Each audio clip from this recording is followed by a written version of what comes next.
മഴതോരും മുൻപേ സീരിയലിന്റെ latest episode review ആണ് പറയുന്നത്. അങ്ങനെ രോഹിത്തിന്റെ കോളേജിലേക്ക് ബാലചന്ദ്രൻ ഇങ്ങനെ നടന്നു കയറുന്ന സമയത്തിന്റെ മനസ്സിൽ പലവിധ ചിന്തകളായിരുന്നു. രോഹിത്തിനെ കോളേജിലേക്ക് പറഞ്ഞയക്കുന്നതിന് മുൻപ് തന്നെ പ്രിൻസിപ്പളിനെ കണ്ട് കാര്യങ്ങളൊക്കെ ഒന്ന് സംസാരിക്കണമെന്ന് അലീന നേരത്തെ തന്നെ പ്രത്യേകം പറഞ്ഞിരുന്നു. പീഡന കേസിലെ പ്രതിയാണെന്ന പേരിൽ ഇനിയിപ്പോൾ അവൻ കോളേജിലേക്ക് ചെന്ന് കഴിയുമ്പോൾ കോളേജുകാർ അവനെ പുറത്താക്കിയാലോ എന്നുള്ള പേടി അവൾക്കുണ്ടായിരുന്നു. അങ്ങനെ പ്രിൻസിപ്പാളിന്റെ ക്യാബിനിലേക്ക് കയറി ചെന്ന ബാലചന്ദ്രന്റെ പക്ഷേ അവിടെ നിന്നും അത്ര നല്ലൊരു പ്രതികരണമൊന്നുമല്ല കിട്ടിയത്. രോഹിത്തിനെ പോലൊരാൾ ഇവിടെ തുടർന്ന് പഠിക്കുന്നത് ഈ കോളേജിന് തന്നെ വലിയൊരു അപമാനമാണെന്നും തങ്ങളെ കോളേജിന്റെ ഇത്രയും കാലത്തുള്ള സൽപ്പേരത്തിന് അത് മോശമായി ബാധിക്കുമെന്ന് പ്രിൻസിപ്പാൾ യാതൊരുവിധ ദയവുമില്ലാതെ തീർത്തും പറഞ്ഞു.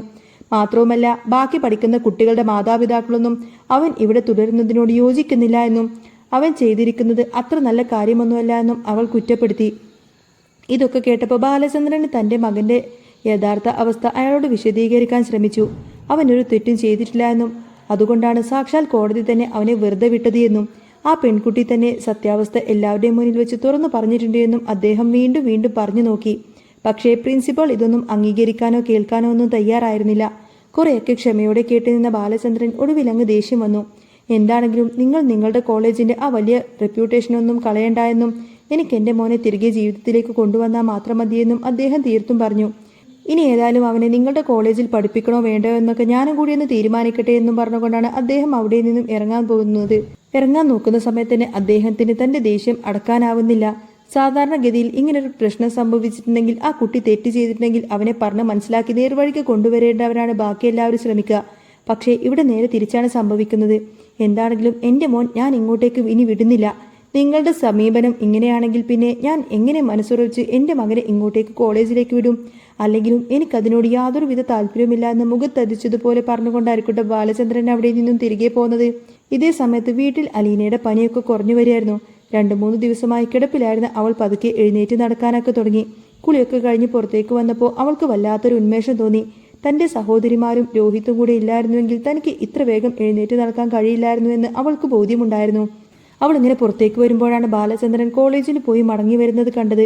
അച്ഛാ, രോഹിത്തിന്റെ കോളേജിൽ പോയിട്ട് എന്തായി എന്ന് അവൾ ആകാംക്ഷയോട് ചോദിച്ചു. നീ അതൊന്നും നോക്കേണ്ട മോളെ, ഞാൻ അപ്പോഴേ പറഞ്ഞതല്ലേ എന്ന് ബാലചന്ദ്രൻ വല്ലാത്ത നിരാശയോടുകൂടെ മറുപടി നൽകി. എന്താ പ്രശ്നമെന്ന് ചോദിച്ചപ്പോ ഓ, അവർക്ക് അവരുടെ കോളേജിന്റെ പേരും പ്രശസ്തിയുമാലും വലുതെന്നും രോഹിത് അവിടെ ചെന്നു കഴിഞ്ഞാൽ അതിൽ വലിയ നാണക്കേടാവുമെന്നൊക്കെ അവർ പറഞ്ഞുവെന്നും അദ്ദേഹം പറഞ്ഞു. പീഡന കേസിലെ പ്രതിയാണോ ഇവിടെ പഠിപ്പിക്കുന്നത് എന്ന് പറഞ്ഞ് ബാക്കി കുട്ടികളുടെ മാതാപിതാക്കൾ പ്രശ്നമുണ്ടാകുത്രേ. ഞങ്ങളുടെ കുട്ടികളെയൊക്കെ ഇവിടെ വിടുന്നതല്ലേ എന്നൊക്കെ പറഞ്ഞ് അവർ ചോദിക്കുമെന്നാ പ്രിൻസിപ്പൾ പറയുന്നത്. അതൊക്കെ കേട്ടപ്പോൾ അലീനക്ക് വല്ലാത്ത സങ്കടമായി. ഇനിയിപ്പോൾ എന്ത് ചെയ്യും അച്ഛാ എന്ന് അവൾ ചോദിച്ചു. എന്ത് ചെയ്യാനാ, വരുന്നിടത്ത് വെച്ച് കാണാം. അല്ലെങ്കിലും അവന്റെ പഠിത്തം 1 വർഷം പോവുകയാണെങ്കിൽ പോട്ടെ, നമുക്കവനെ വേറെ എവിടെയെങ്കിലും ചേർത്ത് പഠിപ്പിക്കാമെന്ന് അദ്ദേഹം പറഞ്ഞു. അത് അത്ര വലിയ ബുദ്ധിമുട്ടുള്ള കാര്യമൊന്നുമല്ലല്ലോ അച്ഛാ. ഒരു കാര്യം ചെയ്യാം, ഞാൻ പോയി പ്രിൻസിപ്പളിനെ കണ്ടൊന്ന് സംസാരിക്കട്ടെ എന്ന് അലീന ചോദിച്ചു. ബെസ്റ്റ്, അങ്ങനെ കാണാൻ പോകാഞ്ഞിട്ടാണോ? അതിന്റെ യാതൊരുവിധ ആവശ്യമില്ല മോളെ. അല്ലെങ്കിലും എനിക്ക് അവനെ അങ്ങോട്ടേക്ക് വിടാൻ യാതൊരുവിധ താല്പര്യവുമില്ല. അവർ വലിയ റെപ്യൂട്ടേഷനൊക്കെ നോക്കിക്കൊണ്ടിരിക്കുന്ന ആൾക്കാരല്ലേ. ശരിക്കും അങ്ങനെയുള്ള കാര്യങ്ങളൊന്നും അവൻ തെറ്റും ചെയ്തിട്ടുണ്ടെങ്കിൽ അവനെ കൈപ്പിടിച്ച് മുന്നോട്ട് കൊണ്ടുവരില്ലേ അധ്യാപകർ ശ്രമിക്കേണ്ടത്. അതിനു പകരം അവനെ വീണ്ടും കുഴിയിലേക്ക് തള്ളിവിടാനാ അവർ നോക്കുന്നത്. അങ്ങനെയുള്ളിടത്തേക്ക് ഏതായാലും എന്നെ മകനെ പറഞ്ഞു വിടേണ്ട കാര്യമുണ്ടോ എന്ന് ബാലചന്ദ്രൻ ചോദിച്ചപ്പോൾ അലീനക്കും ഭയങ്കര വിഷമായി. എന്ത് ചെയ്യാൻ പറ്റും, രോഹിത്തിന്റെ ഭാവി പോവുമല്ലോ, അവന് പഠിക്കണമല്ലോ. അല്ലാതെ പകുതി വെച്ച് പഠനം ഉപേക്ഷിച്ച് നിൽക്കാൻ പറ്റുന്ന കാര്യമാണോ? അതൊക്കെ ഓർത്തുകൊണ്ട് തന്നെ അവർ സങ്കടപ്പെട്ടു. ബാലചന്ദ്രൻ നല്ല പ്രതീക്ഷയുണ്ടായിരുന്നു. പക്ഷേ എല്ലാ പ്രതീക്ഷയും ഒരു നിമിഷം കൊണ്ടങ്ങ് അസ്തമിച്ചു. പിന്നീട് ബാലചന്ദ്രൻ പറയുന്നത് നമുക്ക് നോക്കാം, എന്തെങ്കിലും വഴിയുണ്ടോ എന്ന് നോക്കാമെന്ന് പറഞ്ഞ് അദ്ദേഹം മാറിപ്പോയി. ഈ സമയത്താണ് രോഹിത് ഇതൊക്കെ കേട്ടുകൊണ്ട് അങ്ങോട്ടേക്ക് വരുന്നത്. അവന് ഭയങ്കര സങ്കടമായി. കുറച്ചു കഴിഞ്ഞപ്പോൾ അലീൻ രോഹിത്തിന്റെ മുറിയിലേക്ക് ചെന്നു. നീ ഇതൊന്നും ഓർത്ത് വിഷമിക്കേണ്ടടാ, നീ ധൈര്യമായിട്ടിരിക്ക്, ഞാൻ പോയി സംസാരിച്ചു നോക്കാം. അല്ലെങ്കിൽ നമുക്ക് വേറെ ഏതെങ്കിലും കോളേജിൽ അടുത്ത വർഷം അഡ്മിഷൻ എടുക്കാമെന്നൊക്കെ പറഞ്ഞ് അവൾ അവനെ ആശ്വസിപ്പിക്കാൻ ശ്രമിച്ചു. അന്നേരം രോഹിത് പറയുന്നത് അതൊന്നും വേണ്ട അലീന ചേച്ചി, എനിക്ക് വേണ്ടി ചേച്ചി കഷ്ടപ്പെടേണ്ട കാര്യമൊന്നുമില്ല. ഞാൻ ഇനി പഠിക്കാനൊന്നും പോകുന്നില്ല എന്ന് പറയും. ഇത് കേട്ട ഉടനെ തന്നെ അലീന അവനെ ശകാരിച്ചു. പഠിക്കാൻ പോകുന്നില്ലെന്നോ? നീ എന്ത് വർത്തമാനമാണ് ഈ പറയുന്നത്? നിന്നെ പഠിക്കാൻ പോവാതെ ഈ വീട്ടിൽ കയറി ഇങ്ങനെ വെറുതെ കുത്തിയിരിക്കാനാണോ നിന്റെ പരിപാടി? അങ്ങനെയൊന്നും ഒരിക്കലും ചിന്തിക്കുക പോലും ചെയ്തേക്കരുത്. അതിന് നീ തെറ്റൊന്നും ചെയ്തിട്ടില്ലല്ലോ, പിന്നെ നീ എന്തിനാ മറ്റുള്ളവരുടെ മുന്നിൽ ഇങ്ങനെ തല കുനിച്ച് നിൽക്കുന്നത്? അത് പിന്നെ ചേച്ചി എന്നൊക്കെ പറഞ്ഞ് രോഹിത് ഇങ്ങനെ പറയാൻ തുടങ്ങുമ്പോഴേക്കും തെറ്റൊന്നും ചെയ്യാത്തിടത്തോളം കാലം ആരുടെ മുന്നിൽ നീ തല കുനിച്ച് നിൽക്കേണ്ട കാര്യമൊന്നുമില്ല. നീ തല ഉയർത്തിപ്പിടിച്ച് തന്നെ നടക്കണമെന്ന് അലീന പറഞ്ഞു. നിനക്ക് എവിടെയും കയറി ചെല്ലാനുള്ള യോഗ്യതയൊക്കെയുണ്ട്. ഇല്ല എന്നൊക്കെ നിന്റെ തോന്നൽ മാത്രമാണ് എന്നൊക്കെ പറഞ്ഞ് അവന്റെ മനസ്സിനെ ഒന്ന് മാറ്റാനായിട്ടൊക്കെ ശ്രമിക്കാണ് അലീന. പക്ഷേ രോഹിതിന് നല്ല സങ്കടം ഉണ്ടായിരുന്നു. താൻ കാരണം കുടുംബത്തിന് ചീത്തപ്പേരായി. ഇനിയിപ്പോൾ കോളേജിൽ പോയി പഠിക്കാനും പറ്റില്ലല്ലോ. എല്ലാം തൻ്റെ പിടിപ്പുകേട് കൊണ്ട് മാത്രമാണെന്ന് അവന് വിശ്വസിച്ചു. ഇനിയിപ്പോൾ പറഞ്ഞിട്ട് കാര്യമില്ല. ഏതായാലും സങ്കടം എപ്പോഴും സങ്കടം തന്നെയാണല്ലോ. പിന്നീട് ബാലചന്ദ്രൻ ഹാളിലേക്ക് വന്ന് ഇങ്ങനെ ഓരോന്നും ആലോചിച്ചുകൊണ്ടിരിക്കുന്ന സമയത്താണ് വൈജയന്തി വരുന്നത്. ബാലചന്ദ്രൻ അവനെ ഒന്ന് നോക്കിയിട്ട് മിണ്ടാതിരുന്നു. വൈജയന്തി അകത്തേക്ക് കയറി പോവാൻ തുടങ്ങുമ്പോഴേക്കും ബാലചന്ദ്രൻ അവളെ ഒന്ന് തടഞ്ഞു നിർത്തി. അതെ, ഒരു കാര്യം ഞാൻ പറഞ്ഞേക്കാം. ഇവിടെ നിൽക്കുന്നതിനൊന്നും എനിക്ക് കുഴപ്പമില്ല. പക്ഷെ ഒരു കാര്യമുണ്ട്. ഈ വീടിന് അതിൻ്റെതായിട്ടുള്ള ചില അടുക്കും ചിട്ടകളും കാര്യങ്ങളൊക്കെ ഉണ്ട്, അദ്ദേഹം കർശനമായി പറഞ്ഞു. അത് കേട്ടപ്പോൾ വൈജയന്തി പെട്ടെന്ന് അങ്ങോട്ടേക്ക് ഇറങ്ങി വന്നു. വൈജയന്തിയെ കണ്ടു കഴിഞ്ഞപ്പോൾ അദ്ദേഹം വീണ്ടും ഇങ്ങനെ പറഞ്ഞു, ഒരു കാര്യം പറഞ്ഞേക്കാം. ഇവിടെ നിന്റെ മക്കൾ ചെയ്യുന്ന കാര്യങ്ങളൊക്കെ നീ കാണുന്നുണ്ടല്ലോ. പിന്നെ നിനക്ക് സ്വന്തമായിട്ട് ഇവിടെ തീരുമാനങ്ങളൊന്നും എടുക്കാൻ പറ്റില്ല. ഇവിടെ ആഹാരം കഴിക്കാനാണെങ്കിലും മര്യാദക്ക് ഡൈനിങ് ടേബിൾ വന്നിരുന്ന് കഴിച്ചോണം. മുറിയിലേക്ക് കൊണ്ടുവന്ന് തരുന്ന പരിപാടിയൊന്നും ഇവിടെ നടക്കില്ല. ഇതൊക്കെ കേട്ടപ്പോൾ വൈജയന്തി ഇങ്ങനെ നോക്കി നിൽക്കുകയാണ്. വീണ്ടും ബാലചന്ദ്രൻ പറഞ്ഞു, ഒരു കാര്യം ഞാൻ പറയാം. ഇവിടെ ജീവിക്കണമെങ്കിൽ അതിൻ്റേതായിട്ടുള്ള ചില ചട്ടങ്ങളും കാര്യങ്ങളൊക്കെ ഉണ്ട് എന്ന്. അത് കേട്ടപ്പോൾ വൈജയന്തി ദേഷ്യത്തോട് ചോദിച്ചു, ഇതൊക്കെ പറയാൻ നിങ്ങളാരാ? ഞാൻ നിന്റെ ഭർത്താവാണെന്ന് ബാലചന്ദ്രൻ മറുപടി നൽകി. ഓ, ഭർത്താവ് എന്ന് പറഞ്ഞാൽ മതിയായിരിക്കും. പക്ഷേ ഞാൻ ഇതുവരെ എൻ്റെ ഭർത്താവിനെ ഇങ്ങനെയൊന്നും ഇവിടെ കണ്ടിട്ടില്ല എന്ന് അവൾ പുച്ഛിച്ചോട് പറഞ്ഞു. വന്നതിന് ശേഷം നീ കാണുന്നില്ലേ, അങ്ങനെ ഒരാളുണ്ട് എന്ന് ഓർത്തെങ്കിലല്ലേ കാണത്തുള്ളൂ എന്ന് ബാലചന്ദ്രൻ വിട്ടുകൊടുക്കാൻ ഉദ്ദേശിച്ചിട്ടുണ്ടായിരുന്നില്ല. ഈ സമയത്തിന് വൈജയന്തി പറഞ്ഞു, അതെ, എനിക്കിവിടെ അടിമയെ പോലെ കഴിയേണ്ട കാര്യമൊന്നുമില്ല. ഞാൻ ലക്ഷങ്ങൾ കൈപ്പറ്റുന്ന ജോലിയുള്ളൊരു ഉദ്യോഗസ്ഥയാണ്. എനിക്കിവിടെ ആരുടെയും അടിമയായിട്ട് കിടക്കേണ്ട കാര്യമൊന്നുമില്ല. എനിക്ക് എല്ലാം ഉണ്ട് എന്നൊക്കെ പറഞ്ഞ് അവൾ ഇങ്ങനെ അഹങ്കാരത്തോടെ വിളിച്ചു പറഞ്ഞു. അതൊക്കെ കേട്ടപ്പോൾ ബാലചന്ദ്രൻ പറയുന്നുണ്ട്, നിനക്കുണ്ട്, ഞാൻ സമ്മതിച്ചു. പക്ഷേ നിനക്ക് ഒന്നിൻ്റെയും കുറവില്ല എന്ന് നീ പറഞ്ഞല്ലോ. പക്ഷേ നിനക്ക് 2-3 കാര്യങ്ങളുടെ കുറവുണ്ട്. അതെന്താണെന്നറിയോ? മനുഷ്യത്വം, സ്നേഹം, വിനയം, അങ്ങനെ 2-3 കാര്യങ്ങളുടെ നിനക്ക് കുറവ് നന്നായിട്ടുണ്ട്. ആ ഒരു കുറവുണ്ടെന്ന് പറഞ്ഞിട്ടുണ്ടെങ്കിൽ നിന്നെ സംബന്ധിച്ചിടത്തോളം അത് വലിയ കുറവായിരിക്കില്ല. പക്ഷേ മറ്റുള്ളവർക്ക് അത് വലിയ കുറവായിട്ട് തന്നെ തോന്നും.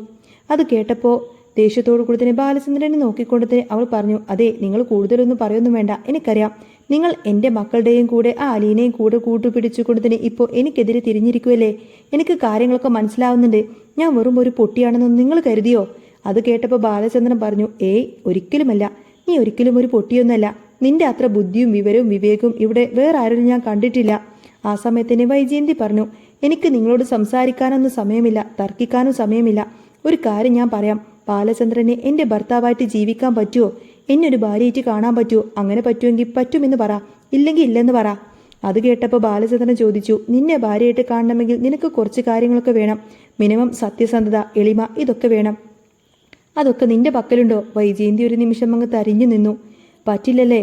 നിന്നെ സംബന്ധിച്ചിടത്തോളം ഈ പറയുന്ന കാര്യങ്ങളൊന്നുമില്ല. സ്വന്തം മക്കളോട് പോലും ഒരു ഇത്തിരി സ്നേഹം പോലുമില്ല. ശരിയല്ലേ എന്ന് അദ്ദേഹം ചോദിച്ചു. അത് കേട്ടപ്പോൾ വൈജയന്തി പറഞ്ഞു, നിങ്ങൾ കൂടുതലൊന്നും പറയണ്ട. എടി, നിന്റെ മകൻ തന്നെയല്ലേ, നീ പ്രസവിച്ച നിന്റെ മകൻ തന്നെയല്ലേ ആ രോഹിത്? അവൻ ജയിലിൽ കിടന്നു. ജയിലിൽ കിടന്നിട്ട് ഇവിടേക്ക് വന്നപ്പോൾ അവൻ്റെ കാലിൽ എന്തെങ്കിലും നിങ്ങൾ നോക്കിയോ? ജയിലിൽ കിടന്നിട്ട് അവൻ ഇങ്ങോട്ടേക്ക് വന്നപ്പോൾ അവൻ്റെ കാര്യങ്ങൾ എന്തെങ്കിലും നീ നോക്കിയോ? അന്നേരം വൈജയന്തി പറഞ്ഞു, എടോ, എനിക്കിവിടെ സ്വന്തം കാലിൽ നിൽക്കാൻ പോലും പറ്റത്തില്ല. അങ്ങനെയുള്ള ഞാൻ എങ്ങനെയാ അവൻ്റെ കാര്യങ്ങൾ നോക്കുന്നത്? അവനൊരു മകനായിട്ട് കണ്ട് ഉപദേശിച്ച് നേരെയാക്കാനൊക്കെ നീ നോക്കിയോ എന്ന് ബാലചന്ദ്രൻ ചോദിച്ചു. നീ നേരെയാക്കിയിരുന്നെങ്കിൽ ഇപ്പോൾ ഇങ്ങനെയൊന്നും സംഭവിക്കും. ഇപ്പോഴടി നിന്റെ മക്കൾക്ക് അറിവും ബോധവും ഒക്കെ ഉണ്ടായിരിക്കുന്നത്. അതും അലീനെ അവരെ സ്നേഹിക്കുന്നത് കൊണ്ടാണ്. നീ അലീനെ സ്നേഹിക്കുന്നത് കൊണ്ട് എപ്പോഴും കുറ്റവും കുറവും പറഞ്ഞിരുന്നല്ലോ. ആദ്യം നീ മറ്റുള്ളവരെ സ്നേഹിക്കാനായിട്ട് പഠിക്ക്. അല്ലാത്തിടത്തോളം കാലം നിനക്ക് ഒരിക്കലും ഒരു നല്ല ജീവിതം ഉണ്ടാവാനൊന്നും പോകുന്നില്ല.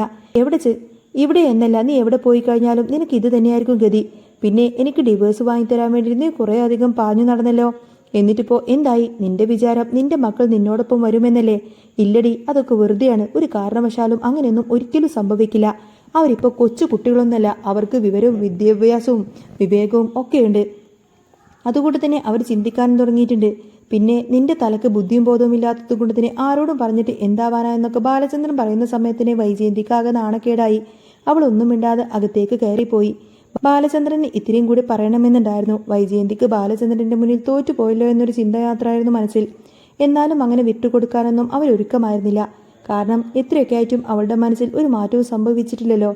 എപ്പോഴും ആ ഒരു പഴയ അഹങ്കാരവും വാശിയും അങ്ങനെ തന്നെ തുടരുകയാണ്. പക്ഷേ ബാലചന്ദ്രൻ ഇനി സഹിക്കാനൊന്നും തയ്യാറല്ലായിരുന്നു. ഇത്രയും നാളും 10-23 വർഷക്കാലം തന്നെ തേച്ചൊട്ടിച്ചതാണ്. അതൊന്നും പോരാ. വീണ്ടും തന്നെ തേക്കാൻ തുടങ്ങിയിട്ടുണ്ടെങ്കിൽ അത് ബാലചന്ദ്രന് ഒരിക്കലും ഇതിനെ സഹിക്കാൻ പറ്റില്ല.